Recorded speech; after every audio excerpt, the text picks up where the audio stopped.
ayer fue espada guerrera. Y es el cocunyo que dio la luz a 5 banderas. Simón, la luz a 5 banderas. Simón, de la patria norte guía. Y en tu nación tienes que hacer todavía. Simón, tienes que hacer todavía. Comodidad y riqueza por la patria abandonó. Simón, comodidad y riqueza.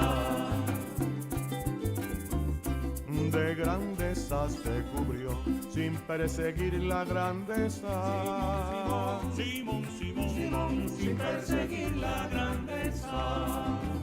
Simón, de la patria norte guía. Y en tu nación tienes que hacer todavía. Simón, tienes que hacer todavía.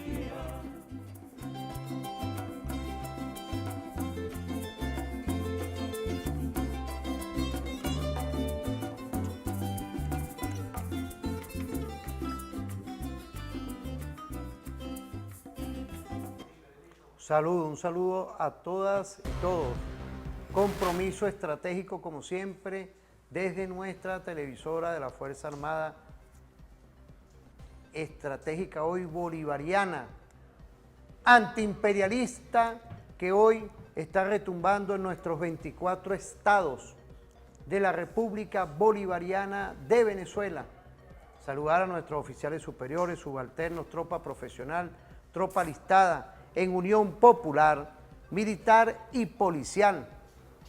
Hoy llevando, como siempre, esa forja comunicacional desde tu cañón comunicacional por la paz, que es TVFAN. Somos una alternativa estratégica y activos como siempre, porque hoy tenemos un invitado de lujo, un experto en integración regional, egresado de la Universidad Central. Está despegado el referente informativo, el profesor y doctor Francisco González. Bienvenido, Francisco. Desde este sur global queríamos ver un poco también el prisma de cómo se está desarrollando, porque hay muchas cosas también, así como hay una escalada que vamos a conversar más adelante del tema de Europa, Asia y todo esto. Vamos a también tocar temas que nos interesan de este sur global. No es poca cosa, Francisco, el tema de lo que es hoy Palestina. Importante hoy ese genocidio que estamos condenando desde hace años, y tú eres parte de todo este equipo que va a otras partes, inclusive de nuestra América Meridional, llevando ese mensaje, pero igualmente el tema de los inmigrantes. Tenemos hoy muchas cosas que hablar, pero queríamos arrancar hoy exactamente con el tema de Palestina, pero quería que tú saludaras a la audiencia, por ahí hay unas cápsulas, y presentarte, ¿vale? Bienvenido.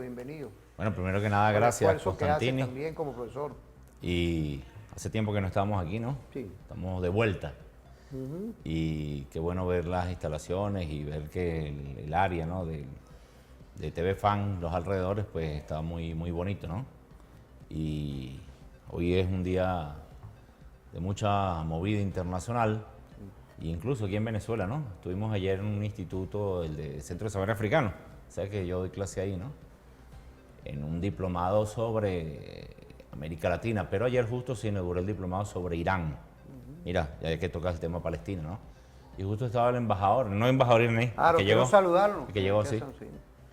Y estaba su comitiva que está aquí también, en Venezuela, es que están haciendo varios eventos, ¿no? Muy activos ellos. Y bueno, estábamos conversando de estos temas, y justo el embajador recuerda unas palabras ahí, Constantini, que tiene que ver con eso que estás hablando, de que habló de Palestina y dijo que para entender el tema de Palestina habría que entender también el tema de Irán y Palestina, ¿no? Los apoyos desde Irán, históricos además, el tema de los chiitas, ¿sí? Y de cómo eso, bueno, ha impactado en la lógica actual de la resistencia. Yo tuve la chance de tener ahí unas palabras y le decía al embajador y a los estudiantes, porque es un nuevo diplomado, que era importante conocer todas esas dinámicas. Eso va a durar varios meses. Las clases nuestras comienzan como en septiembre. Voy a estar en conjunción con el profesor Oscar allí, que estuvo de tercer secretario en Angola, y ahí vamos a hablar sobre la geopolítica de Irán. Pero es importante ver el contrapeso que Irán le hace al tema primero el tema sionista, ¿no? Que es muy importante, pero también el tema de Arabia Saudita. Entonces, quería hablar, bueno, sí, de alguna manera esos contrapesos que hace Irán en la región, hablando en términos ya integracionistas, y de cómo esa dinámica pues va a ser tema de estudio para nosotros, ¿no?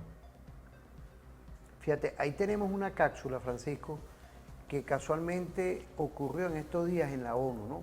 Nosotros nos conectamos con esos medios internacionales que parecieran que son ni de uno ni de otro, pero nos dan una información que a la audiencia le ha gustado, porque ven que no es una nueva forma de comunicar, y es un esfuerzo permanente de nuestro equipo de producción, más allá de que hay un equipo de estudiosos, de profesores, el profesor Demetrio Francisco Flores y Wilder Vargas, pero es eso, es la realidad con los invitados, fíjate. En la casualidad está la suerte y está el éxito. Quiero saludar a ese Instituto de Saberes Africanos, yo tengo muchos amigos ahí, sí, del esfuerzo que se está haciendo por llevar desde este sur global todo esto. Vamos a ver esa cápsula para que tú nos lleves, vamos a ir, porque sí, el embajador de Palestina dio, de verdad, y es público y notorio, lloró e impulsó un mensaje que llegó a nivel mundial, el de la ONU. Sí, sí. Vamos a verlo, vamos a verlo. Hablándoles, pidiéndoles perdón. Es insoportable. ¿Cómo alguien puede tolerar este horror? Excuse me, Mr. President. De esta forma es como Riyad Mansour, embajador de Palestina ante las Naciones Unidas, sucumbió con lágrimas en los ojos durante su intervención en la sesión del Consejo de Seguridad del miércoles 28 de mayo.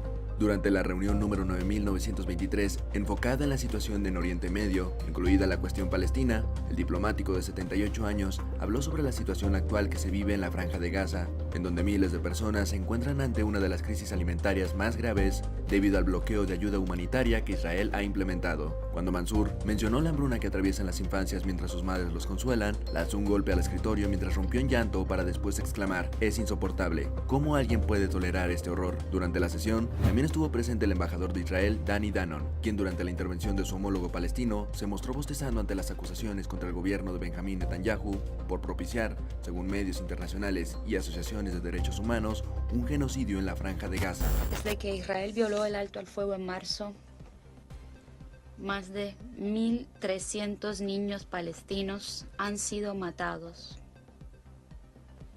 y alrededor de 4.000 han sido heridos. Son niños. Desde el pasado 7 de octubre de 2023, cuando militantes del grupo islamista Hamas irrumpieron en un festival en Israel, el gobierno del primer ministro israelí inició una feroz ofensiva militar que ha dejado cerca de 50.000 personas muertas, la mayoría de ellos. Those against. Estados Unidos vetó de nuevo el miércoles en el Consejo de Seguridad de la ONU una resolución que pedía el alto el fuego y el acceso de la ayuda humanitaria en Gaza, en un momento en que Israel está bajo una creciente presión internacional.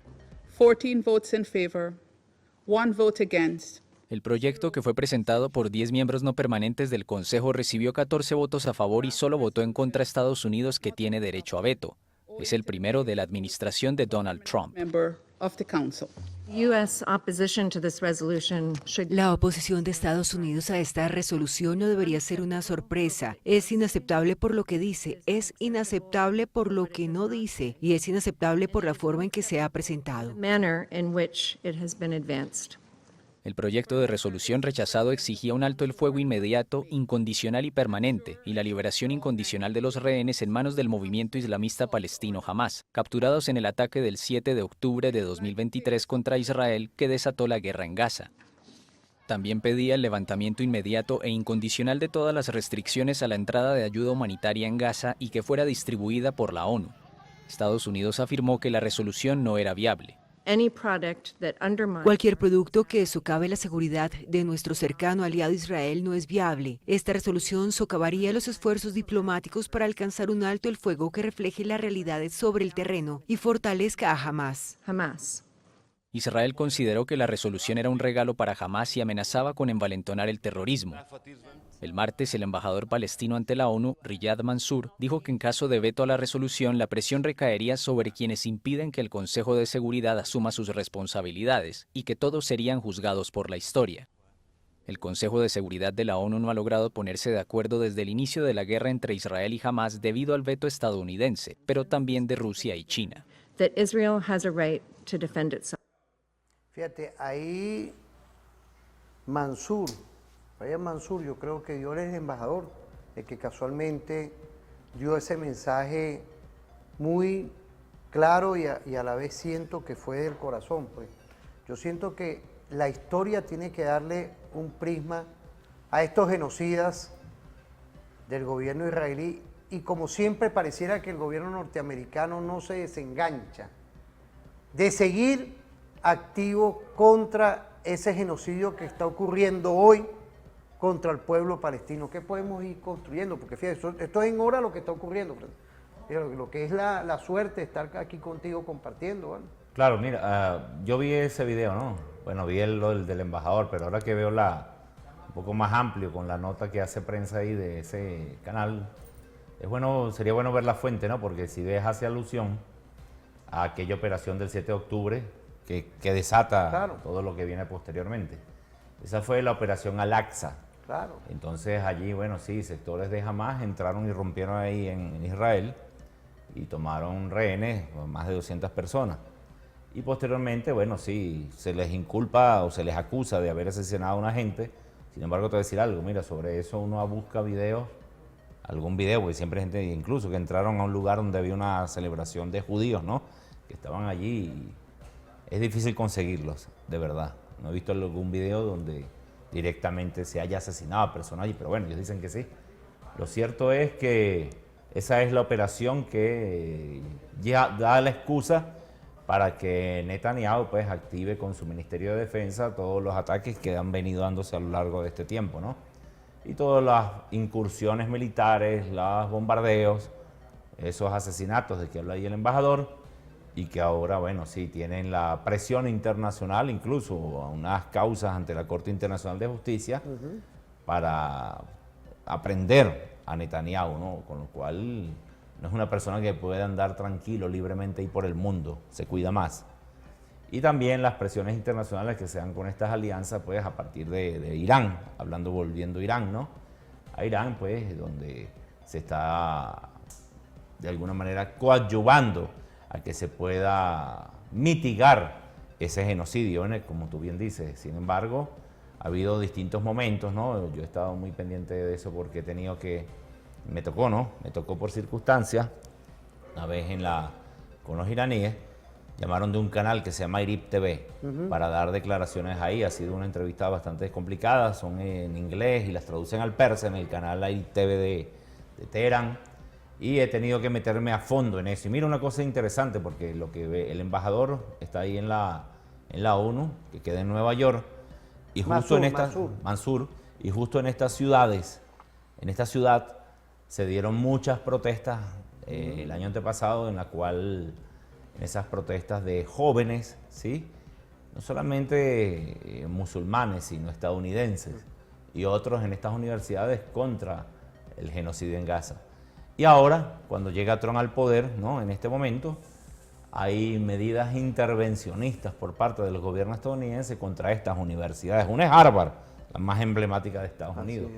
Pero hay otras, como Columbia, hay otra Universidad de Los Ángeles, la UCLA, y otras universidades donde está habiendo un tipo de intervenciones en esta racia que quiere hacer el gobierno de Estados Unidos, no solamente ya contra los venezolanos y los latinoamericanos, ¿sí?, sino contra todo aquel que parezca distinto al guas, el blanco, sajón, protestante, ojos azules, los chinos, los asiáticos. Y bueno, sí, hay problemas de chinos que tienen dinero y que fueron a estudiar en Harvard, tienen mucha plata y ahora los quieren echar de ahí, ¿no? Pero bueno, y cualquiera que tiene dinero y puede pagar en Harvard tiene el derecho de ir a Harvard a estudiar, ¿no? Y sin embargo, bueno, están haciendo esa racia contra los chinos también. Y mira, un caso muy extraño que vimos estos días, una señora que de origen vietnamita, tiene 37 años, algo así, y vive ahí en Estados Unidos. En la época de la guerra Estados Unidos-Vietnam, ellos pidieron asilo y estuvieron ahí, les dieron asilo en esa época, Constantini. Y se fue muy pequeña, se crió como estadounidense. Y como la vieron con esos rasgos asiáticos, el ICE, que es el departamento la señora que lleva el Departamento de Seguridad Nacional, la echaron allá en Laos y está pidiendo en las redes que la ayuden porque no habla vietnamita, ¿no? La tiraron ahí, no hablan vietnamita, habla inglés y bueno, la echaron allá porque era asiática. Entonces ya esta limpieza étnica que está haciendo Estados Unidos ya no es solamente contra los venezolanos, ojo, sino, y mira, con quien más lo hacen también es contra los mexicanos, ¿no? Contra los mexicanos, porque la mayor ola de inmigración en este momento hacia Estados Unidos es de los migrantes de México. Son 27 millones aproximadamente, de la cual la mitad es ilegal. Entonces, no solamente aplican esta ley 1798 del enemigo extranjero contra venezolanos, esto es importante aclararlo, es contra toda una comunidad de migrantes que vive allí y que tiene algunos estatus estables allí, pero que ahora, bueno, ellos pensaron que hay que limpiar la casa, como dice la señora esa Kristi Noem, la jefa de Seguridad Nacional, se va a Nueva York y dice que hay que limpiar toda la basura que está en Nueva York, ¿no? Imagínate, esta señora que anda toda empistolada. ¿no? Y con ese término que, de verdad, irrumpe contra los derechos humanos de todos esos seres humanos que están ahí, que están viviendo y que aquí nosotros tenemos inmigrantes y están aquí tranquilos, pues. Aquí nosotros no hemos tenido, gracias a Dios, nunca, la Venezuela de hoy. Pero yo quería, porque ese lo vamos a tocar el próximo segmento, ¿no? Con claridad, porque hay otras cápsulas ahí, porque no nada más Estados Unidos. Hay ya otros países con esa misma línea aquí en este sur global.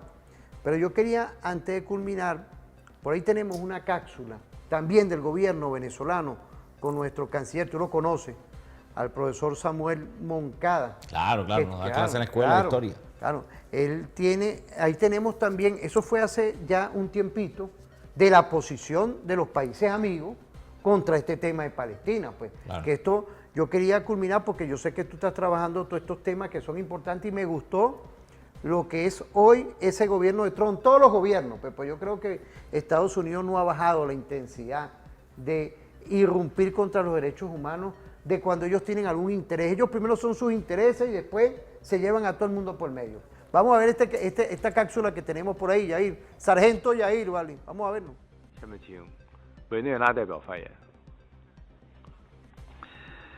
Señor presidente, la República Bolivariana de Venezuela tiene el honor de hacer uso de la palabra en nombre del Grupo de Amigos en Defensa de la Carta de las Naciones Unidas.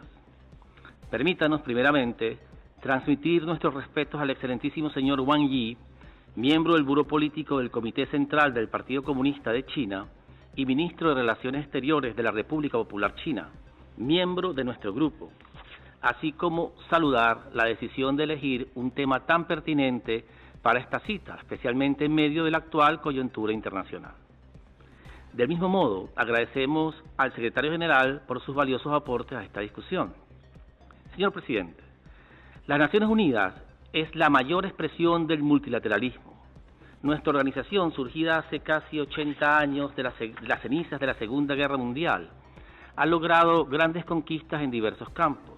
Sin embargo, el mundo actual no es un mundo más seguro, ni desde el punto de vista de la seguridad, ni desde el punto de vista económico, financiero, medioambiental, energético o alimentario. Al mismo tiempo, tanto el multilateralismo como todo el sistema de las Naciones Unidas en su conjunto está siendo continuamente atacado y debilitado.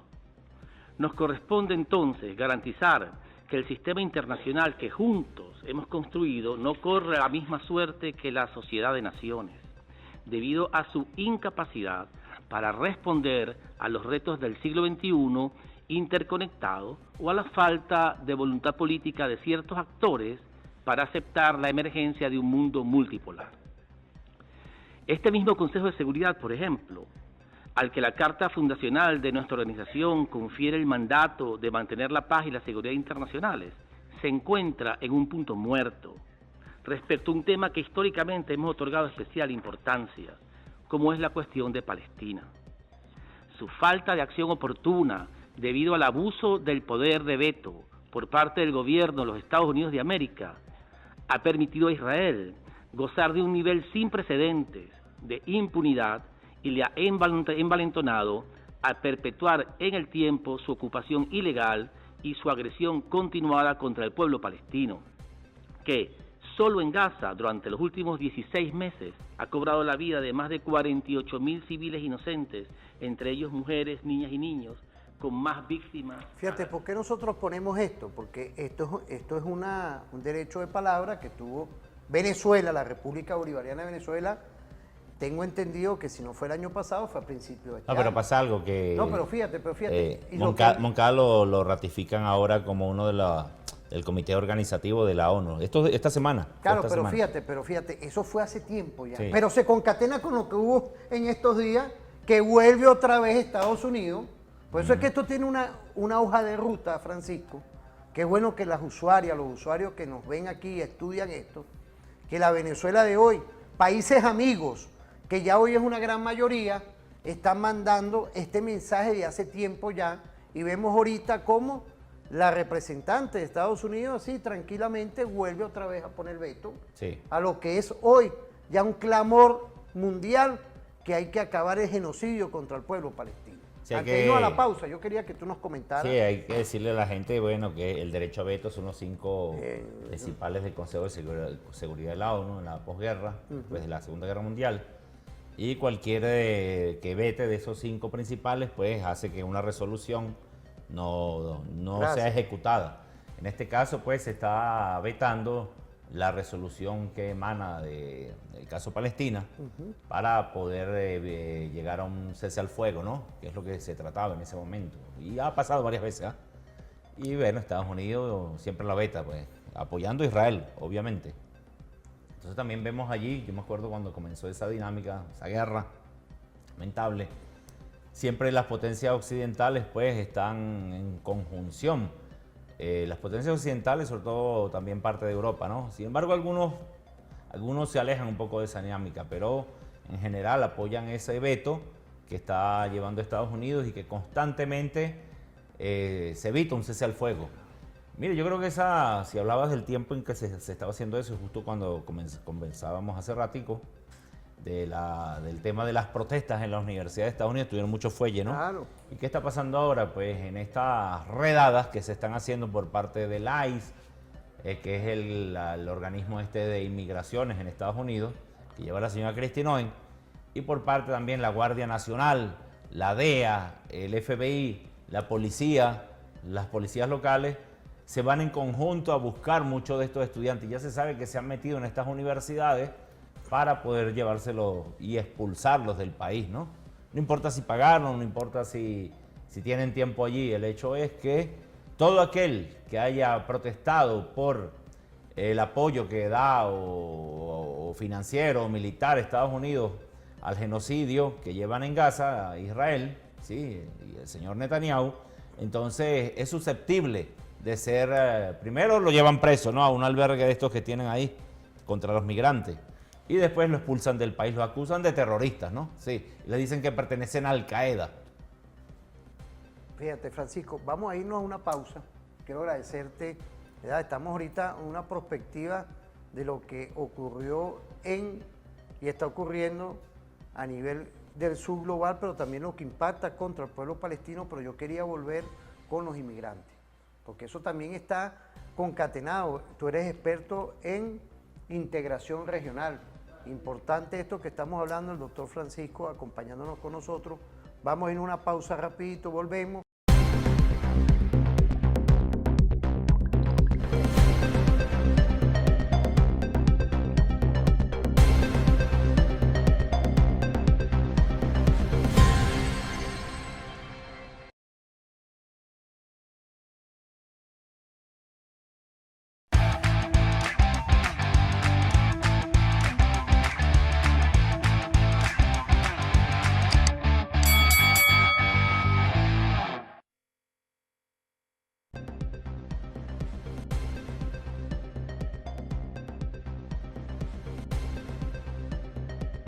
Volvemos en esta visión, mira Francisco, quedamos con un tema que yo sé que tú también estás estudiando, que es el tema de los inmigrantes. Ahí tenemos un material también. Fíjate, yo te dije que estamos buscando de esos medios, pues, que no son ni de uno ni de otro, y muchas veces la claridad de los detalles no lo dan, pero es importante porque es una fórmula de que el público de este Sur Global vea la realidad, y para eso están ustedes, pues. Que no nos falta a nosotros, que es el agregado de nuestros analistas, y más tú que eres experto, ese doctor, eres experto en lo que es el tema regional, de lo que es la integración. Son los detalles, vamos a verlo, vamos a ver esas cápsulas de lo que ocurre hoy.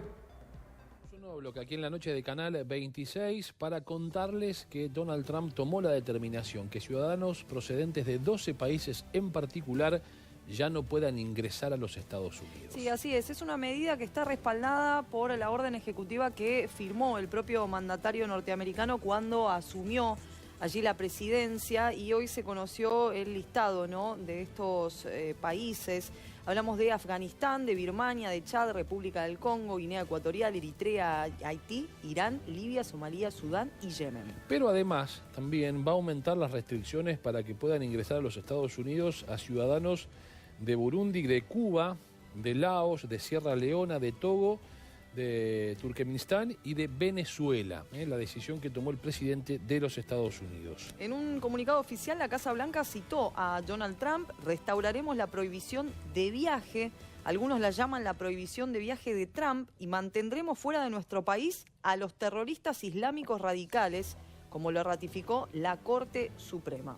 De hecho, el reciente ataque terrorista en Colorado ha subrayado los peligros extremos que supone para nuestro país la entrada de extranjeros que no son debidamente investigados, dijo Trump en un mensaje que grabó a través de un video. Sí, recordemos que durante su primer mandato, Trump emitió, esto en enero de 2017, una orden ejecutiva que prohibía viajar a Estados Unidos a ciudadanos de 7 países de mayoría musulmana: Irak, Siria, Irán, Sudán, Libia, Somalia y Yemen. La Casa Blanca detalló que la proclamación contempla excepciones para residentes legales permanentes, titulares de visados vigentes, ciertas categorías de visados y personas cuya entrada responde a intereses nacionales de los Estados Unidos. De esta forma, el vocero presidencial se refería a la situación de los migrantes en Argentina como una manera de adelantar el decreto presidencial contra la actual ley vigente. Que lejos están de venir a este país de forma honrada a construir un futuro de prosperidad. Hoy entra casi cualquiera, sin mediar muchas preguntas, y las condiciones de deportación son demasiado flexibles. El DNU es un decreto de necesidad de urgencia en un contexto donde no hay ni necesidad de urgencia a nivel migratorio. Nos vulnera totalmente los derechos también de residir, de residencia, y también los debidos procesos, ¿no? Por ejemplo, si una persona tiene un proceso incluso administrativo de irregularidad, con este nuevo DNU puede tener una persecución para expulsabilidad a nivel express, ¿no? Entonces, es como un marco muy amplio de cambios de la 25.781, que es la ley de migraciones, y la verdad es que estamos bastante preocupados por este DNU 366 que salió este año. Un decreto antimigrantes por parte del gobierno de Javier Milei que impide que este debate ingrese al Congreso de la República Argentina y que al mismo tiempo parece ser una imitación de las políticas del gobierno de Donald Trump. Para nosotros no es tampoco tan desorbitante esto que se le ocurrió al presidente Milei, porque sabemos que él, en modo de espejo, también replica lo que es las políticas de Trump, lo cual también se dio en el mismo día cuando Trump anuncia políticas para endurecer la ley migratoria en Estados Unidos. Lo mismo él hizo acá en la Argentina. La pobreza y el descontento social se esparcen en Argentina, que solo es contenido a través de la represión.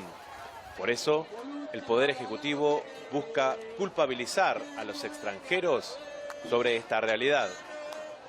Señala un enemigo que no es el real mientras están saqueando y entregando el país en una forma tremenda. Entonces, si pensamos en las leyes de inmigrantes que hubo justamente a principios del siglo XX, con el mismo modelo agroexportador y de saqueo de aquella época, es lo mismo, se echa y se controla a la población inmigrante, que puede ser problemática o que puede ser cuestionadora, y por el otro lado se le quita todo acceso de salud, de educación y demás que le corresponde como nuestra Constitución lo plantea. Sebastián Salgado, IFAN-TV, Buenos Aires. ¿Qué te parece, Francisco? Sí, mira, Yo le agregaría El Salvador. Esa resolución que dice allí el muchacho boliviano fue emitida hace como, una semana, el viernes pasado. Y justo tenía que ver con ellos utilizan como plataforma de despegue de esa resolución el hecho de que supuestamente hay bandas armadas transnacionales terroristas que están incursionando en Argentina, que llevan drogas y que, que están siendo auspiciadas desde distintos países, entre esos Venezuela. Ellos decían eso. Esa resolución la saca la ministra Patricia Bullrich, la ministra de Seguridad de Argentina, hace una semana, junto al jefe de las policías. Lo loco de esto es que el justificativo para hablar de eso era justamente, por un lado, el decir que desde Venezuela se transferían recursos para Argentina a través de Western Union. Mira, ese día nosotros estábamos dando una conferencia en el tema agrícola. Una conferencia, recuerdo, porque pusimos ese video justo. Y allí yo le decía a varios compañeros y estudiantes que eso era totalmente falso. Primero, las dos premisas que tomaban como pretexto para lanzar esta resolución eran A, que existía o había una incursión del Tren de Aragua, la banda Tren de Aragua, ya extinta en Argentina, cosa que es falso. Dos, que esta resolución tiene que ver con el traspaso de recursos desde Venezuela hasta Buenos Aires, o de Caracas, Buenos Aires, a través de Western Union, lo cual es totalmente falso. Yo le preguntaba ahí a la audiencia, Costantini, que dijeran dónde había una sede como tal de Western Union en Caracas, o en Mérida, o en Tucupita, o en San Antonio del Táchira. Y obviamente que no hay ninguna. Hay una asociación con otra ente de traspaso de dinero con Venezuela, pero no directamente Western Union. Entonces el jefe de la policía y Patricia Bullrich le mentían a la audiencia de Buenos Aires. Eso lo saben los venezolanos que viven ahí, que deben ser aproximadamente unos 500.000, que han migrado para allá por distintas razones.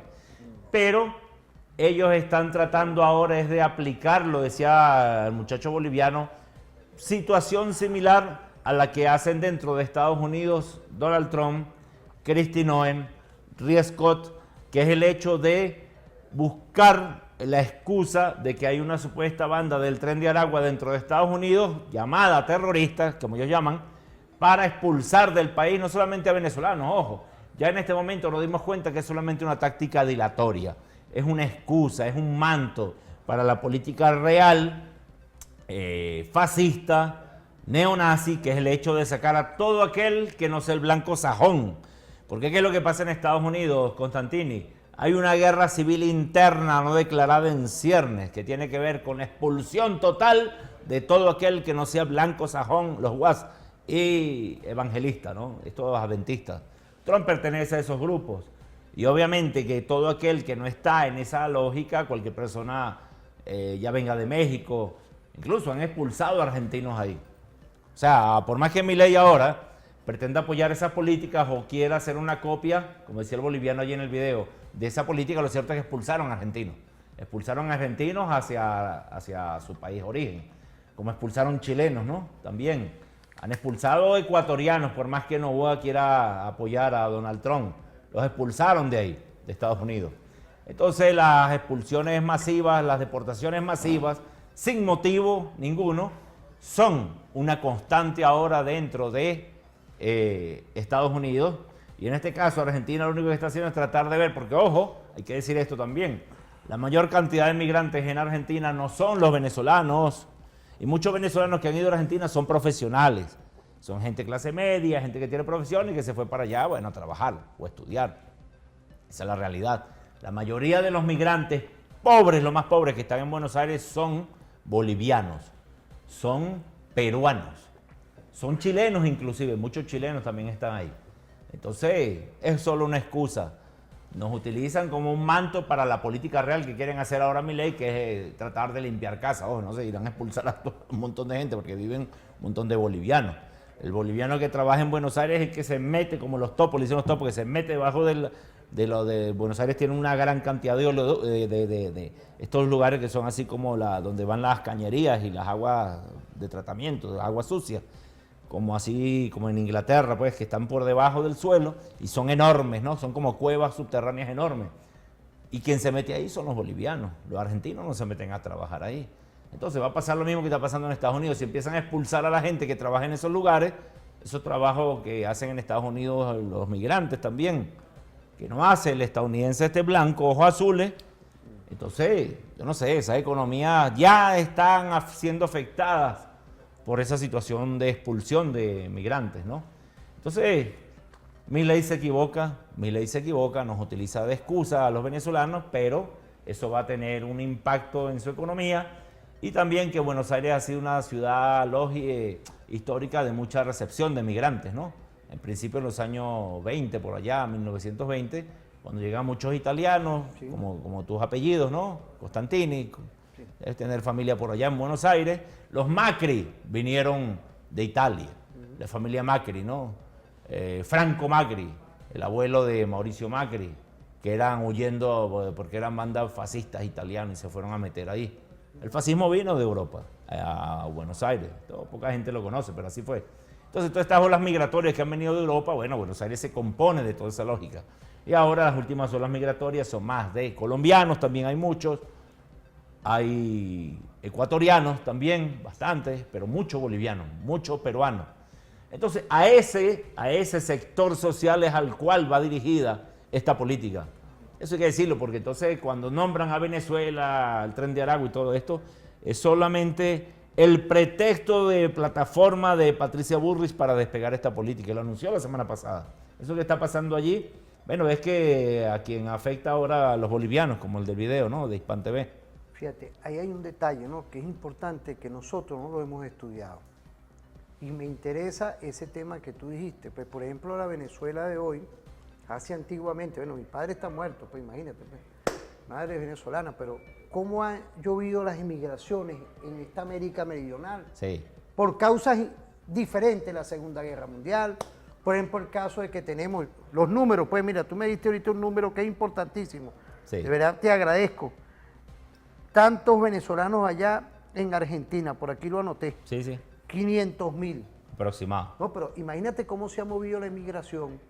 Y en este año llega el señor Trump a perseguir, fíjate, con la primera cápsula que vimos, a una gran cantidad de inmigrantes sin sentido.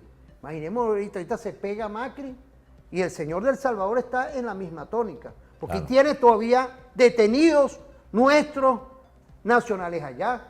Y lógicamente y atípicamente, que no está contemplado ninguna, porque no han cometido para nosotros ningún delito, porque no se ha presentado nada. Imaginémonos este año 2025, el gran golpe contra los derechos humanos que tiene el imperio contra este subglobal, con esta América, mira. Bueno, que me interesa ese tema, te agradezco que me hayas tocado. Hay que decir algo aquí importante también, hay que apoyar a las familias de los migrantes venezolanos que están. Anoche estuvimos en la vigilia frente a la ONU. Iban a amanecer allí las señoras. Vamos a invitarlos. En la mañana, yo sí, conozco a uno de ellos que es abogado. Estaba allí. Vamos a invitarlo. Y bueno, sí, están pidiendo apoyo. Porque ¿qué pasa, Constantini? Esto tiene mucho que ver con la cuestión mediática. Y si no hay constante tensión y de informar a la gente de que esa situación sigue allí, se va enfriando. Pero fíjate, eso lo conversaba yo con ellos, ¿no? Pero el gobierno ha dado respuesta, tiene una gran cantidad de abogados fuera, inclusive en El Salvador. Mala suerte que no tenemos las cápsulas aquí porque... Bueno, después la puedes buscar, la buscamos lo de los abogados. Claro, pero para que tú veas todo eso que está haciendo nuestro gobierno, y por eso es que es bueno invitarlo, porque inclusive gracias a esa diplomacia de Nicolás rescatamos a la niña. Claro. La niña secuestrada, pues. Por eso es que me interesó todo esto, porque fíjate, Aquí nadie persiguió a mi papá, pues que en paz descanse, ni en ninguna parte. Mira, y por eso es que nosotros celebramos. ¿Tu papá de la dónde Venezuela venía? de hoy. De allá de Italia, italiano, él murió hace Claro. años ya aquí. Pero bueno, y uno es venezolano, pues. Pero te digo ese detalle, Claro. pues, que la Venezuela de hoy ha respetado a los inmigrantes en este país. Sí, ¿Ah? claro. Como en todo. De hecho, en los años 40, 50, cuando estaba en la Segunda Guerra Claro, Mundial, claro. muchos hasta judíos, ¿te acuerdas? Claro, y aquí Mandó hay el judíos. gobierno ahí en- Pero fíjate, es importante, sí, aquí hay judíos que se respetan. y los recibían ahí en Puerto Cabello. Hay videos de eso, cuando Claro. llegaban aquí los recibían. Pero ¿no? fíjate, ahora nosotros tenemos ese problema con nuestros inmigrantes presos y lógicamente, y Nicolás ha salido, fíjate, con 1040 medidas coercitivas. Cónchale, mira, no nos podíamos despegar por ahí. Sí. Las medidas coercitivas. ¿Quieres dar un comentario de esto?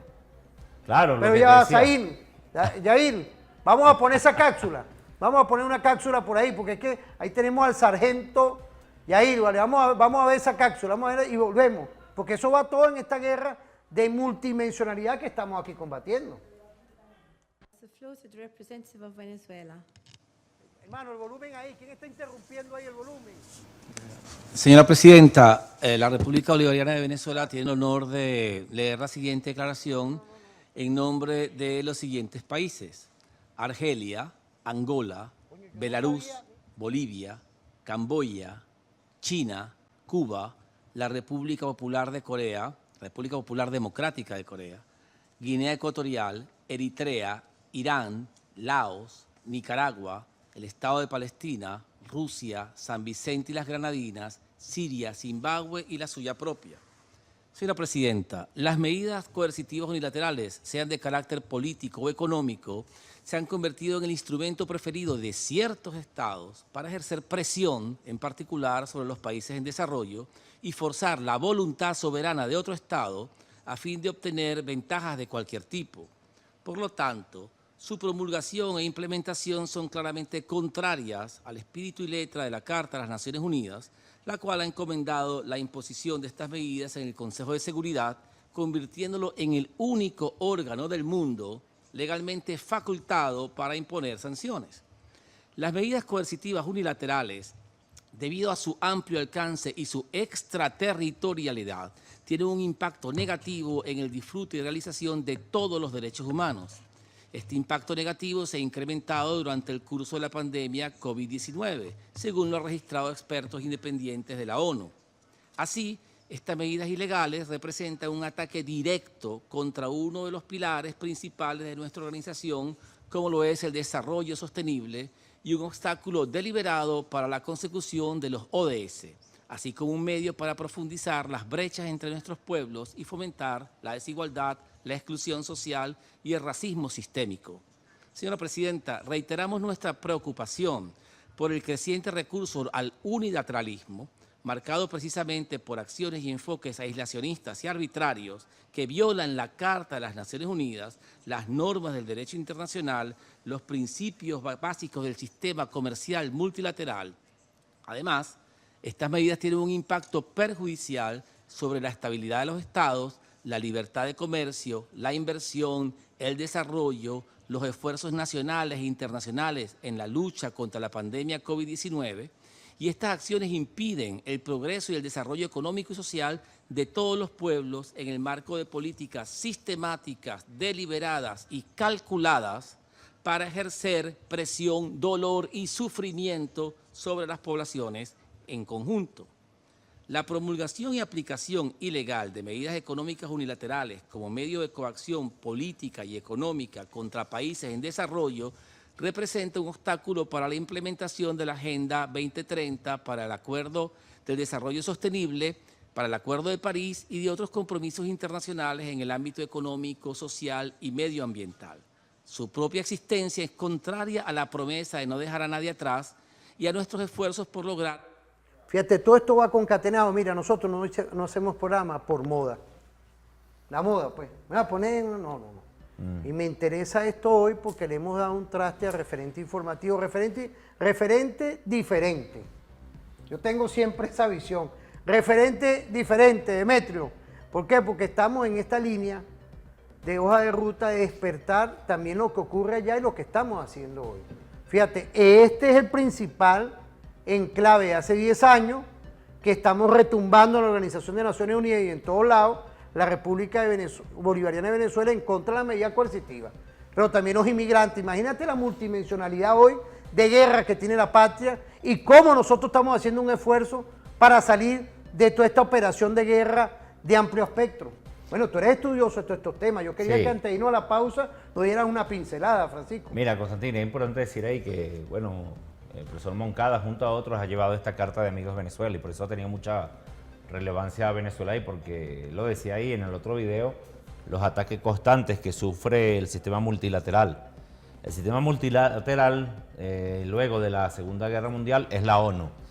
Y se llama o se exhorta a la posibilidad de evitar que se acabe con ese sistema multilateral como fue en la Segunda Guerra la Sociedad de las Naciones, ¿no?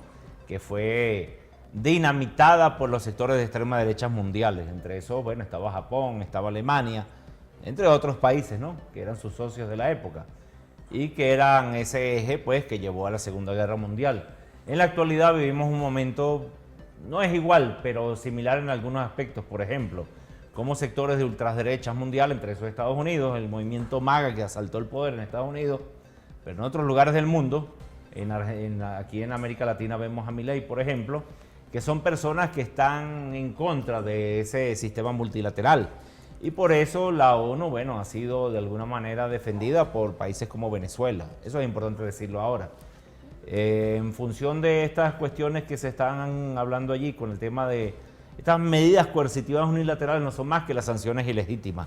¿Qué son las sanciones legítimas en el sistema ONU, legalmente hablando? Son aquellas en las cuales pasan por el tamiz del Consejo de Seguridad de la ONU para sancionar a un país por determinadas cuestiones. Se aplican en distintos puntos del mundo a nivel histórico. Y cuando no pasa por ese tamiz del Consejo de Seguridad de la ONU, son ilegítimas, son medidas coercitivas unilaterales de países. Pero puede ser Estados Unidos, pero pueden ser grupos de países, como pasa con la Unión Europea con respecto a Rusia. Son medidas, si bien no unilaterales de un solo país, pero sí de un grupo de países dentro de la Unión que buscan sancionar a Rusia, por ejemplo, pero sin pasar por la Organización de las Naciones Unidas.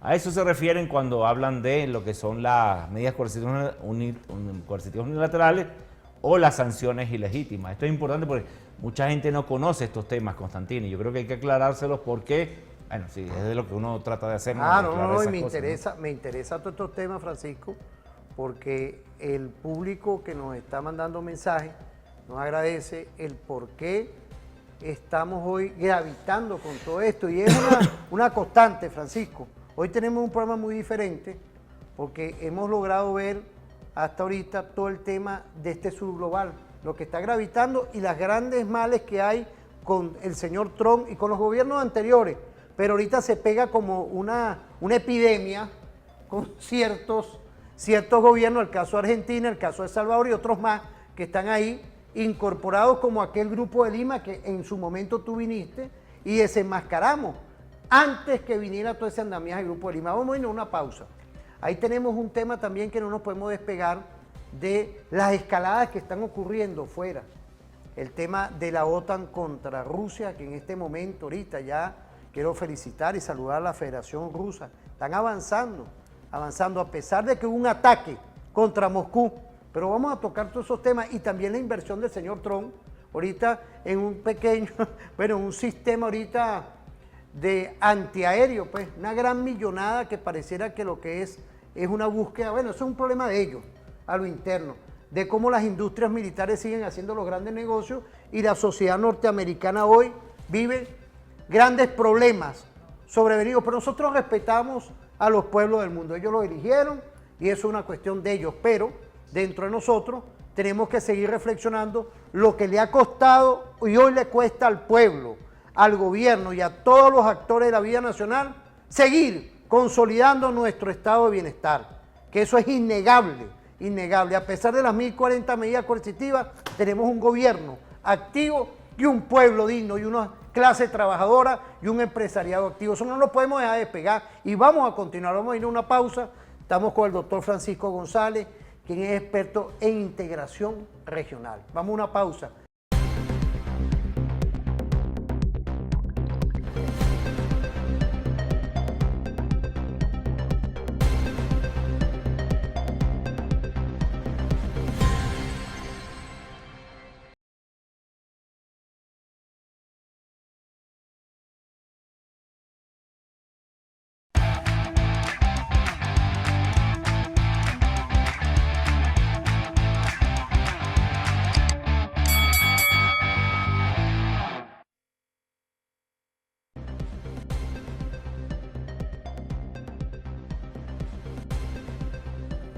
volvemos.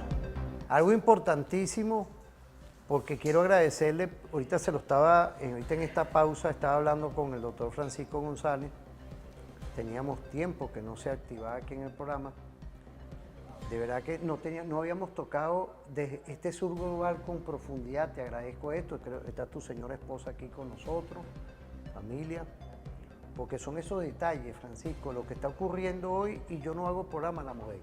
Programa La Modelo están los programas tradicionales que hacen, vienen y entonces fíjate, falta ahora irnos a otras partes del mundo y tenemos unas cápsulas. Fíjate, ahorita el gobierno de Estados Unidos está invirtiendo o ya anunció la inversión en el proyecto de defensa antimisil. Es decir, todo esto está en pleno, ya hemos pasado esta cápsula en otro programa.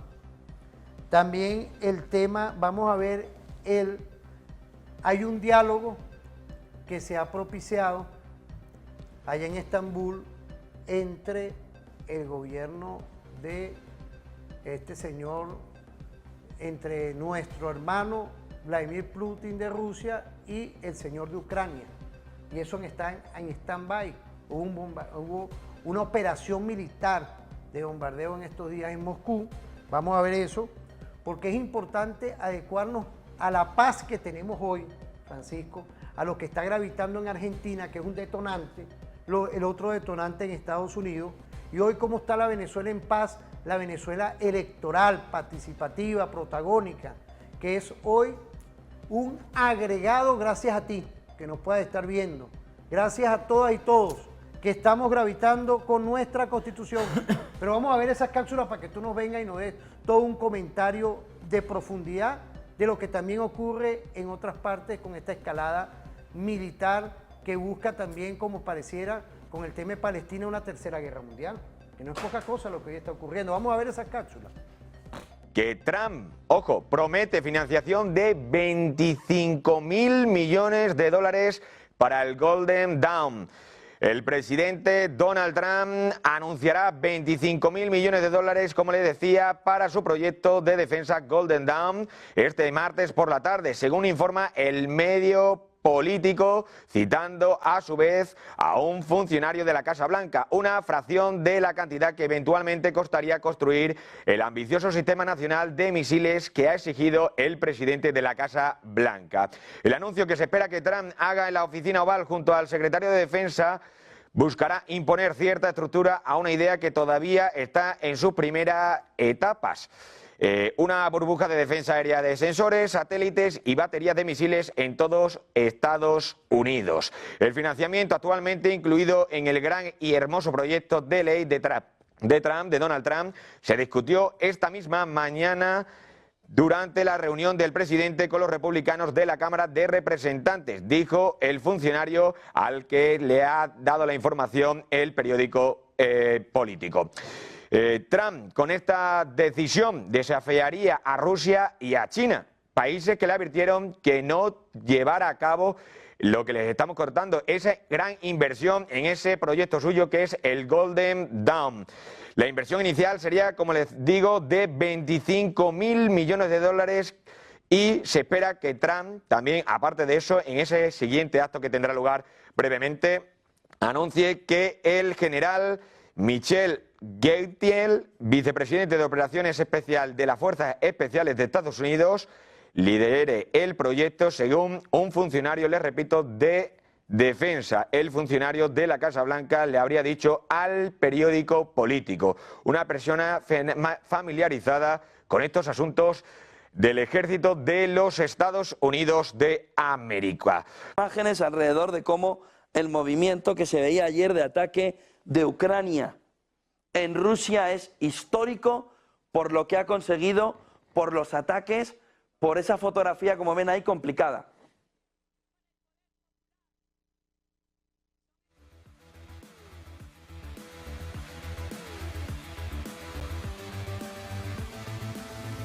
Como ven esas imágenes, en una situación marcando el camino de una tensión, esa columna de humo que se veía en la jornada ayer y que marca también un camino muy complicado. Muy complicado, sobre todo por lo que ha significado esos drones que ven en pantalla. cómo han sido transportados y cómo con pequeños elementos, baratos, entiéndanme, se puede hacer un daño enorme. Son drones de 400 euros, ¿eh? No son de Shein, pero casi. Pero son drones, o de Temu, pero son drones de 400 euros. Ayer Zelensky hablaba de que era una operación planteada ya desde hace mucho tiempo. Una operación para dañar en el interior de Rusia y, como les digo, ayer se hablaba desde el entorno de ese comité de seguridad, por lo que veíamos desde las agencias internacionales, de una posible respuesta incluso nuclear, con lo que la alerta ahora mismo es máxima. Escuchen a Zelensky. Fue prácticamente el mayor ataque ucraniano en estos 3 años de guerra, más de 3 años de guerra, además en suelo ruso, pero también venía precedido del mayor ataque ruso desde el inicio de la guerra. De tal manera que no hay contención, no hay pausa, no hay alto el fuego, lo que hay es un camino hacia un verano que puede ser sangriento en el entorno de la guerra en Ucrania, alrededor de cómo la ayuda occidental puede servir para atacar, pero no solo la ayuda occidental, porque lo han hecho con un enjambre de drones de 400 euros el dron. De tal manera que si de esa manera se puede además atacar en el interior de Rusia con la respuesta rusa, por otro lado, vamos a vivir una situación altamente complicada. Va a ir Merz, el 5 de junio, va a la Casa Blanca, Alemania. Merz, el primer ministro, para ver una fotografía alrededor de cómo puede llegar a acuerdos.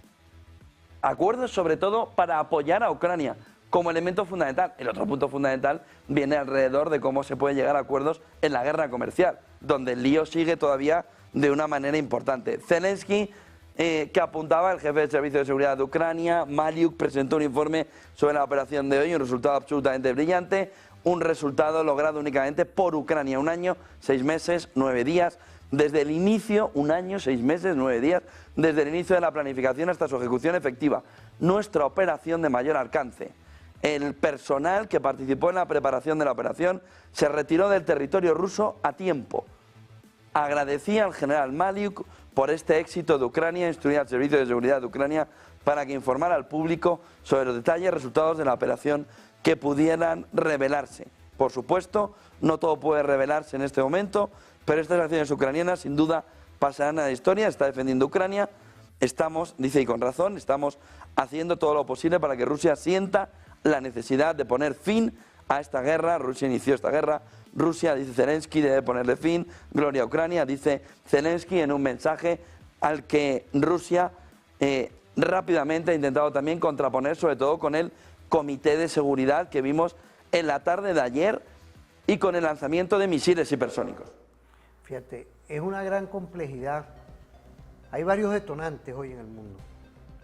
Más aún quiero agradecerte como empezamos hoy con el tema de los inmigrantes, que eso está ahí, eso es como un caldero, con una gran cantidad de inmigrantes que tiene Estados Unidos. Tú hablaste de 20 y pico de millones de inmigrantes. Esto es un gran caldero que existe hoy en el mundo y lo que nos ha costado, Francisco, lo que le ha costado en estos 10 años al presidente Nicolás Maduro Moro, al gobierno, toda una política de contención con 1040 medidas coercitivas para mantener la paz. Y esta masiva participación cerró con broche de oro el domingo 25 de este mes de mayo con claridad meridiana, que hay un pueblo que está consciente y hay que mantener esa conciencia, Nicolás, porque no es poca cosa, pero ¿cómo tú ves esa situación allá, de verdad? Te agradezco tu apreciación.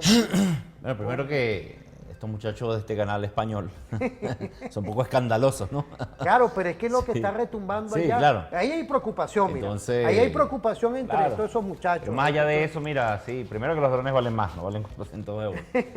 Y segundo, que es una operación, sí, tiene bastante tiempo llevándose a cabo. Una operación de inteligencia y de infiltración. Bueno, tú conoces de eso, ¿no? En lo que das clases. Tú también estás. Y seguro que hay infiltración de sectores militares en Rusia. Habría que ver más a fondo, ¿no? Por la forma en que se hizo, ¿no? Ves que estos drones estaban metidos en unos camiones, ¿no? Y estaban cerca de sectores militares. Entonces, de repente se abren los camiones automáticamente y salen los drones y y caen sobre los aviones militares que sí cuestan 30 millones de dólares, claro, ¿no? hay muchas hipótesis que se pueden sobrevenir ahí. Demás. Claro. Entonces, bueno, sí, lo que estamos viendo allí es que justo hay una especie de... Esta es una guerra por parte de Ucrania, del sector ucraniano, de terrorismo de Estado.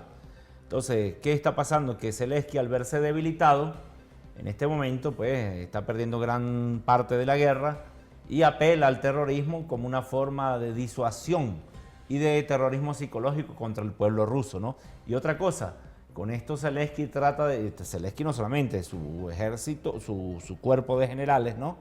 También tratan de torpedear los acuerdos de diálogo, los posibles diálogos que se están dando en Estambul, en Turquía, con la intermediación en Turquía y de Erdogan.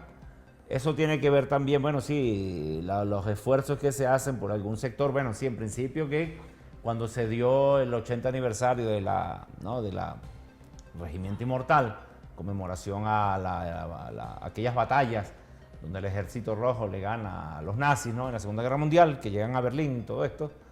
En esa conmemoración, pues, que fue muy fastuosa y llegaron incluso, estuvieron hasta los coreanos del norte, estuvieron ahí,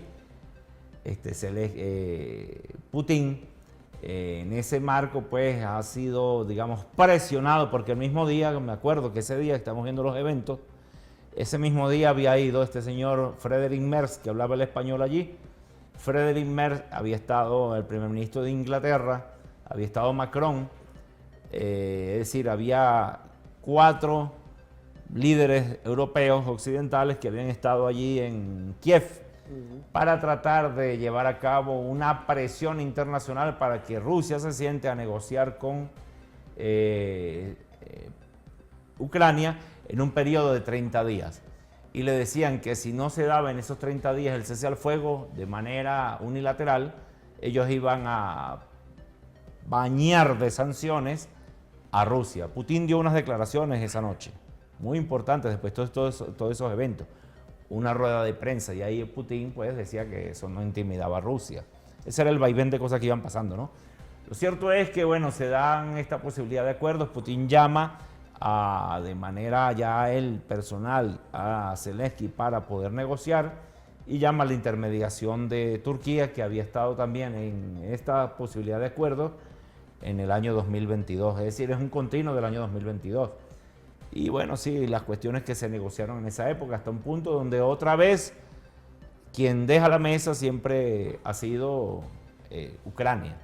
En este momento estamos viendo esas posibilidades de diálogo actuales, otra vez en Turquía, continuo 2022, los mismos puntos de 2022, que son los que están buscando negociar, y sin embargo, pues ocurren estos hechos en los aeródromos de estos ataques con estos drones por parte de Ucrania.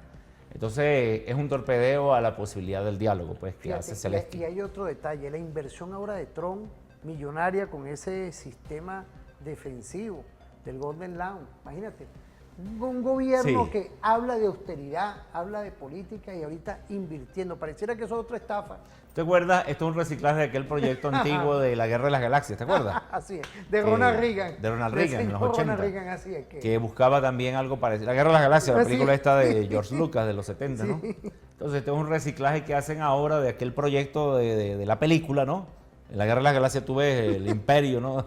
El señor Darth Vader. Eso es puro dinero. Mira. Sí, pero me refiero a la cuestión hollywoodense. Claro. Darth Vader en la estrella negra, que era una especie de luna, ¿no?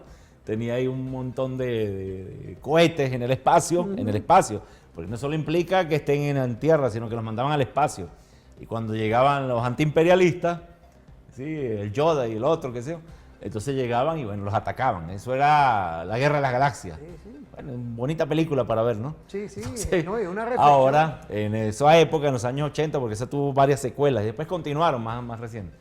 El señor Reagan, que era le gustaba mucho la película La Guerra de las Galaxias, toma esa idea y bueno, y la vende como un proyecto. Hicieron mucha plata en esa época con eso, Claro. Pero no se dio el proyecto. Trump ahora se le ocurre la vieja idea de Ronald Reagan, como republicano extremista que le roba, le plagia la idea en honor a Reagan y toma otra vez esta idea de la Guerra de la Galaxia, pero le pone otro nombre. Mira, el Golden Gate. ¿Cómo tú ves la sociedad norteamericana?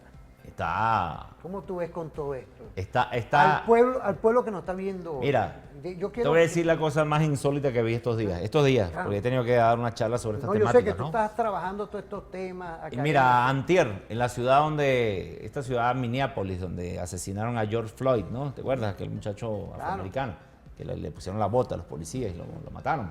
Y hubo protestas en esa época. Bueno, estábamos viendo una redada por parte del ICE a la cabeza, pero estaban también la Guardia Nacional, estaba la DEA, estaban las policías locales, todos estos tipos grandes, cuadrados, de chivas, todos tatuados, ¿no? De 2 metros, fuertes, fortachones. Y se fueron a meterse en restaurantes y a llevarse todos los migrantes que pudieran en la zona, ¿no? Así, de una, sin preguntar por nadie, sin pedir permiso a nadie, sin tocar puertas, sin órdenes judiciales o órdenes de jueces, se metieron allí en esa zona. Eso era como una estela que iba por toda esa ciudad. ¿Qué hizo la gente, Constantín? La gente salió a la calle, la gente salió a protestar y entonces hubo jaloneos fuertes y golpizas entre la gente protestando y estos sectores, bueno, ya prácticamente un compendio de todos estos organismos de seguridad, ¿no? Una racia al estilo de la Segunda Guerra Mundial. ¿Y qué pasa? Pues esto pasó allí, pero ha pasado en otras ciudades. Está pasando eso en otras ciudades, donde la gente le ha salido a protestar, a defender a los migrantes. Porque ¿qué está pasando? Que están echando a gente, incluso ciudadanos estadounidenses, que por parecer mexicanos o latinoamericanos también los están echando y los tiran ahí, los sacan pues a la fuerza de Estados Unidos, ¿no? Entonces, lo que estamos viendo es una guerra civil no declarada contra un sector de la población que ha venido a trabajar a Estados Unidos. Eso es lo real. Todo lo demás que digan es pura carpintería. El blanco sajón, este WASP que estamos hablando, se siente amenazado por este sector que calculan que dentro de unos 20 o 30 años pasen a ser mayoría y tengan el control político del país. Entonces dijeron ahora, bueno, es hora de vaciar esto, hay una guerra étnica, y la disfrazan de estas cuestiones que tienen que ver con supuestas bandas de Venezuela o de Sinaloa, ¿no? El cartel de Sinaloa, el Tren de Aragua, todo esto son solamente distractivos del problema real, que es el hecho de tratar de limpiar étnicamente al país. Eso es lo que están haciendo realmente allí. Entonces, bueno, para eso entenderlo hay que ver también toda la política que han ido construyendo. Mira, que es un migrante, ¿no? Que es lo más loco de esto. Este señor Marco Rubio. Porque, ¿qué pasa? Mira, nosotros venimos siguiendo todo lo que fue la campaña electoral de Trump. Claro. Y Venezuela no estaba en la centralidad discursiva de Trump en su campaña. Lo tocaban allí a veces, pero no era. Y es precisamente cuando llega este señor Marco Rubio que comienza esa guerra contra Venezuela, prácticamente dentro de Estados Unidos, los venezolanos migrantes que están allí. Y otra cosa también, se da una dualidad que es importante señalarlo. Una dualidad entre la política de Marco Rubio, guerrerista anti-Venezuela, anti-Cuba, anti-Rusia, anti-China, pero también la política donde Trump buscaba puentes de negociación con el gobierno venezolano por el tema migratorio y otros puntos que tienen que ver con petróleo. Entonces vemos esa dualidad. Esta es como la medusa esa en la mitología griega, que tiene la cabeza y el montón de culebras en la cabeza, ¿no? Así es. Y tienes que lidiar con esas dos políticas al mismo tiempo y es la que están en este momento, ¿no? A veces se impone la de Marco Rubio y a veces se impone la de a veces pica adelante la política del señor enviado especial Rey Grenell, y eso está en pugna. Eso está en pugna en este momento, no solamente en Venezuela, ojo, en la región, pero en el caso particular de Venezuela es más o menos como se va gestionando eso, ¿no? Fíjate, vamos a ir a una pausa. Yo Sí. te invito, vamos a aterrizar un poco también con lo que ocurre hoy con la Venezuela de paz, de tranquilidad, la política estratégica de nuestro gobierno, que sé que tú también estás estudiando todos esos temas. Nos vamos a una pausa, no se desconecten.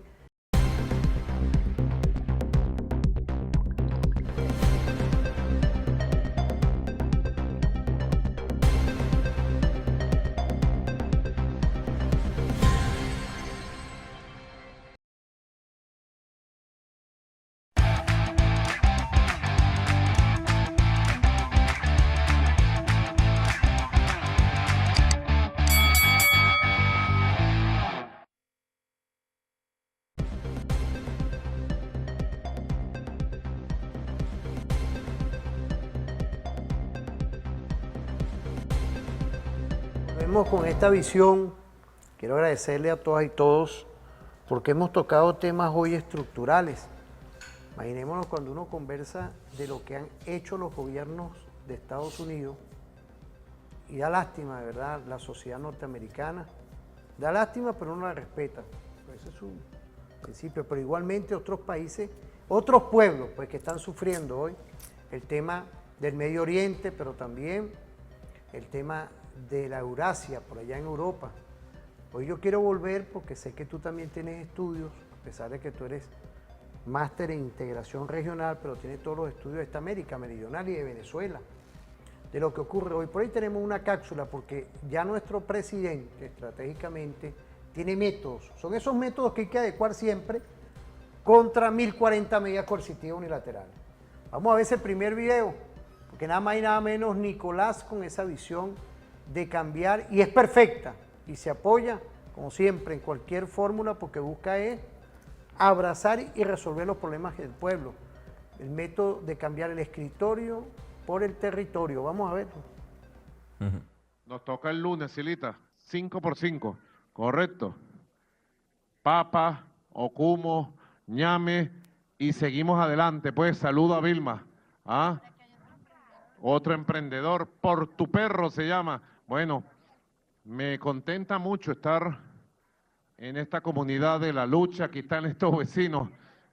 Bueno, la casa del abuelo, ¿dónde está? ¿Ah? ¿Cómo están ustedes? ¿Cómo están, muchachos? ¿Ah? Mira, tremendo, mira. Este callejón uno ni se imagina, uno pasa por aquí, toda una belleza. Cuando este esté bien recuperado, es otro punto turístico de la comunidad. Ah, y esa niña tan bella, ¿cómo se llama? Emma Isabel. Emma Isabel. Yo tenía una tía, mi tía Emma, que vivía por aquí cerca, con mi tío Chepe, aquí mismo en Boledita. Es una belleza. ¿Cuánto tiempo tiene? Va a cumplir 6 meses. 6 meses, chica. Sí. Es una belleza. Tiene los ojos muy hermosos. Dios quiere, habita y vivienda. Qué bueno. Bueno, ¿y tú cómo te llamas? Perdón. ¿Qué edad tienes? 9. 9. Eres grande, ¿vale? ¿Estás jugando fútbol? Sí. ¿Verdad? ¿Qué posición juega? Delantero. Delantero. ¿Cuántos goles has metido? 3. 3 goles. Oye, imagínate. Bueno, Dios me lo bendiga. Continuamos para allá. Vamos al encuentro entonces. Presidente, que aprovechando que usted vio ese pasillo, tiene la visión que nosotros hemos venido... Ay, mira. La visión que nosotros hemos venido construyendo. Para que salude a los animales.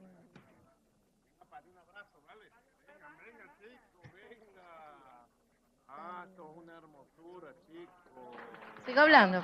Bueno, la idea que nosotros tenemos, presidente, que es que cada callejón del bulevar se convierta en un espacio para la recreación, para el esparcimiento, que cada una de las calles represente un color, un sabor distinto, que en una calle tengamos su...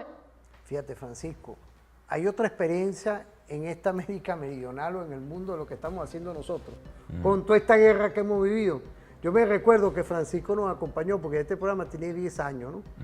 Y estamos viendo en estos días un poco cuando estaba esto, que mira, esto estaba fuerte, ¿no te acuerdas? Sí, sí. Nos acompañaste, trajiste invitados internacionales, quiero agradecerte. Como allá de México, ¿te acuerdas? Claro, pero esta experiencia de un presidente en la calle, mira, dándole vida como sea, con poquito se está haciendo mucho, es normal esto en otros países del mundo. Mira, lo que pasa es que Venezuela, a partir de esta política bolivariana, ha sido una política que va en conjunción con la gente, ¿no? Y creo que eso, como decía también el comandante Chávez, que es el pueblo, pues, organizado, el que tiene que asumir esos espacios de poder. Y nosotros queremos eso, ¿ah? La diplomacia de paz también. Entonces las comunidades organizadas, como decía Perón, tienen que asumir esos espacios, ¿no?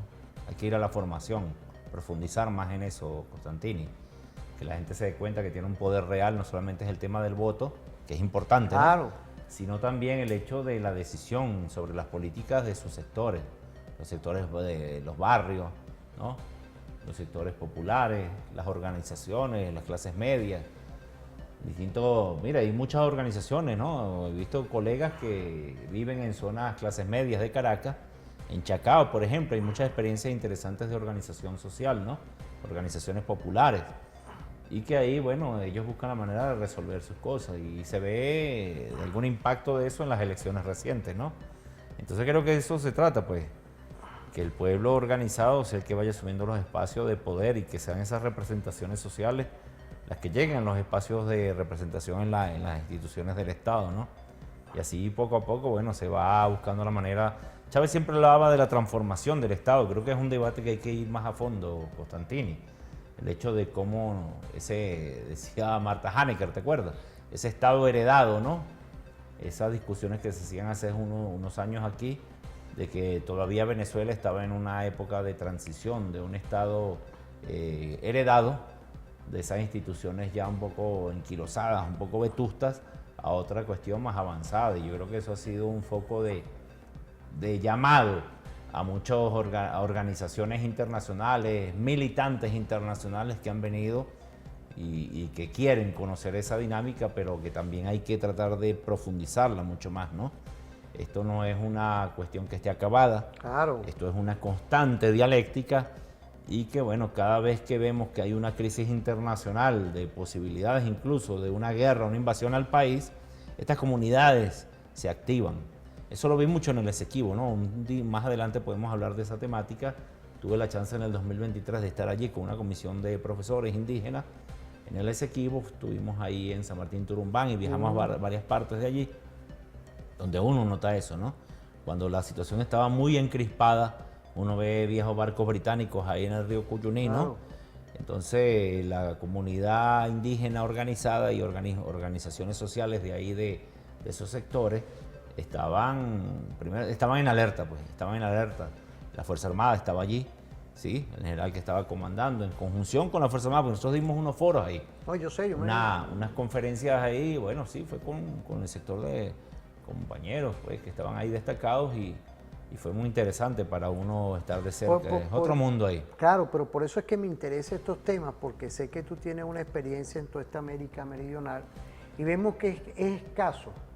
Es escaso. Primero gobiernos de derecha, pero gobiernos que son de izquierda, no vemos este método y es un método que para mí es novedoso, es un método que de repente nuestro pueblo pareciera, bueno, está el presidente aquí, pero yo creo que es pocas veces a nivel mundial que un presidente asume una conducción desde el barrio, desde la urbanización, y es importante darle vida a nivel epistémico del conocimiento, del estudio, para los que nos puedan ver, de cómo hoy la Venezuela después de 10 años sigue en pie de lucha. Yo creo que ha sido un método que estudia muy bien nuestro canciller presidente. Yo creo que esto no es aislado. Él yo creo que está estudiando, cree uno, pero le ha dado muy buenos resultados de cómo ha buscado métodos estratégicos para ir profundizando. Lo hizo y tú lo sabes muy bien, tú me acompañaste aquí pues, en ese momento, que fue la constituyente.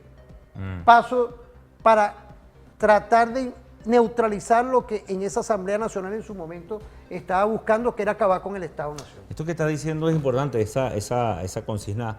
Escritorio, ¿cómo es que dijiste? El escritorio por el territorio. Claro, eso es importante porque no es que ahora tengamos diputados o gobernadores que se meten solo en sus oficinas, en el aire acondicionado, y desde allí gestionan como que van a modificar la realidad del aire acondicionado. No se trata de eso, se trata de estar en el territorio, en la realidad. Ahí tenemos otro video, Francisco, sí, para ver a Nicolás, y vamos a ver ese video, Villalobos. Método y los planes acelerados de construcción del poder popular.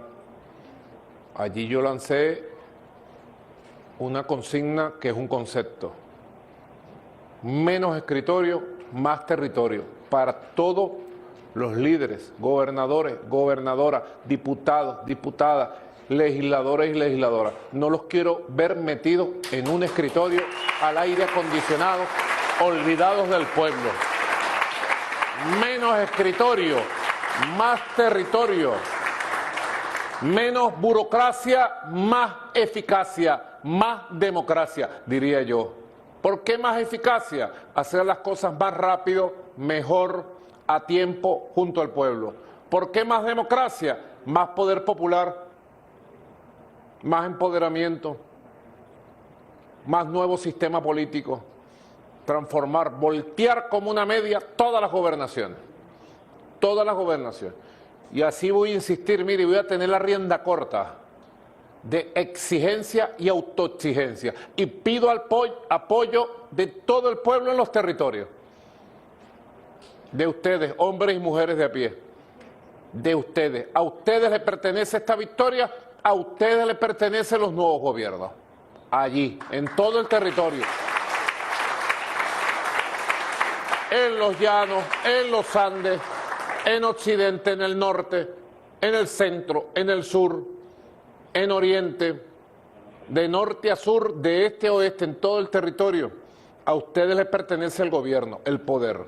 Fíjate, por eso es que con altura, ¿no? Pues esto es una cuestión de altura. Uno ve cómo Nicolás en estos 10 años no le ha sido fácil y son estos métodos que está buscando. Ahí está, mira.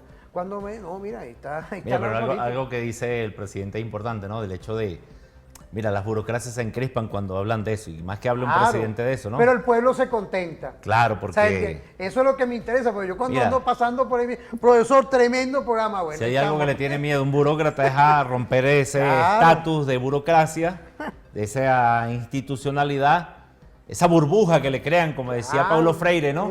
Que el burócrata es aquel que se le crean esos anillos de poder. Y, por ejemplo, personas como Chávez, como Maduro, tienen que buscar romper constantemente con esa burbuja, ¿no? Entonces, no es fácil. Sabemos que no es fácil, más en las circunstancias actuales mundiales. Y la seguridad, él tiene un tema también de seguridad. Por eso. Pero el decirlo, el promoverlo y hacerlo, lleva a que mucha burocracia se asuste, ¿no? Se asuste porque no hemos pasado a ese estado transicional que decía Gramsci, ¿no? Hacia otro estadio más popular, pues. Estamos todavía en esa transición y no hemos roto todavía en este país y en América Latina con esas lógicas capitalistas que han venido, pues, sobre todo capitalismo periférico, ¿no? Capitalismo periférico y dependiente. Y por eso, mira, qué loco, ¿no? Que cuando uno estudia y ve el tema de Estados Unidos, los boom petroleros de Estados Unidos, por ejemplo, en la posguerra, fueron los boom de Venezuela al mismo tiempo. Cuando tenía el crecimiento estadounidense en los años 50 después de la guerra, Venezuela también crecía.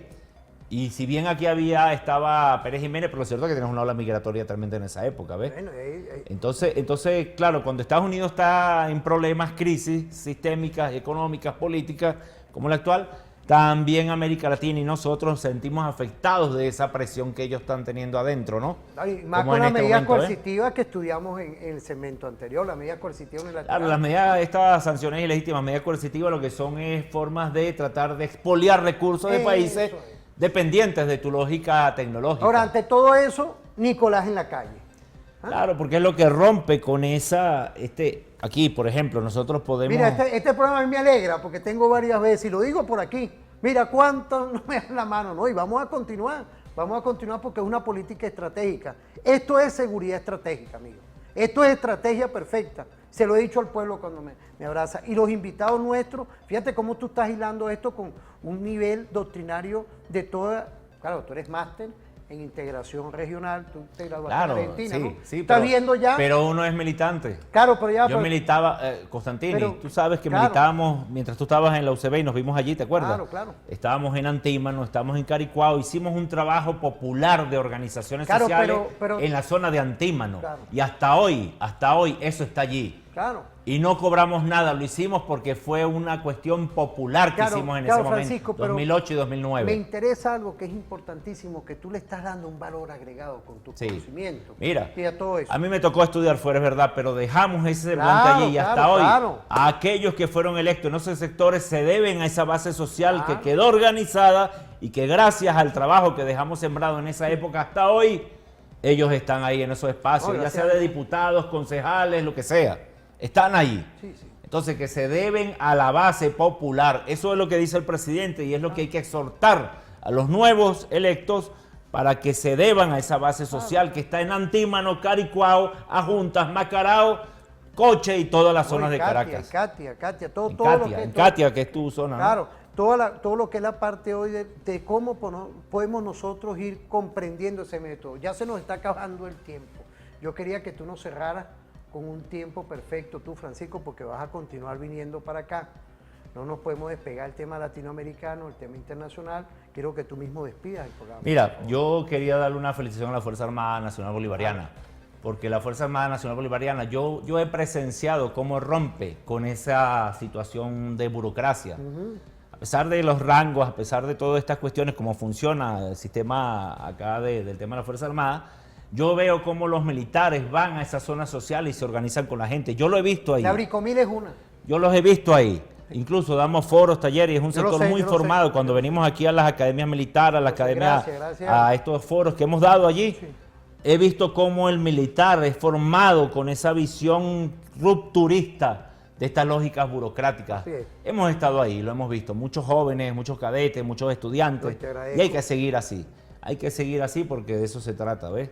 De que nuestros sectores jóvenes, cadetes, a futuros a graduarse, también tengan esa visión granchana, ¿verdad? Que está ahí, pues que la tenía Chávez y la tenían otros que estaban aquí. Y te agradezco porque damos un aporte, pero tú especialmente, que eres invitado especial aquí, das un aporte muy especial. Quiero agradecerte, Francisco. Gracias. Me disculpa, estábamos desconectados, pero volviste, ¿vale? Desde aquí quiero saludar a todo nuestro pueblo, pero nuestra Fuerza Armada y a la Unión Popular, Militar y Policial. De aquí esperemos que pasen un feliz día, nos vemos en otra oportunidad. Hasta luego, hasta luego.